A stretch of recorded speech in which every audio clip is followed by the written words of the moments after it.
Andito na naman kami ni Inday, magsamok-samukan ninyo kanuna.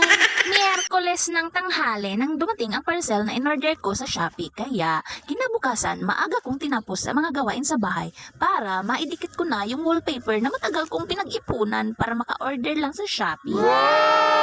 So, mag-DIY sa tadring dapita mga marikong kamarites. So, giunasan ako og sukod kung unsa katason o kalapdon sa door para diretso na dikit kay basta ing ani nga wallpaper mo dikit ra bagyud dayon. So, kinahanglan kabalo ka magpailin-ilin ug gaan ang kamot para dili dali magisi kay dali ra bagyud intaw ni magisi oy. So dering dapita kay ni sidlak naman si Haring Adlaw, ako nang gihihubo ang akong jacket kay medyo init-init naman giigang na akong ilok dering dapita. Gihinay-hinayan gid intaw na akong dikit diri guys, kinahanglan taas gid imong pailog. Hindi ko natapos agad oy. No.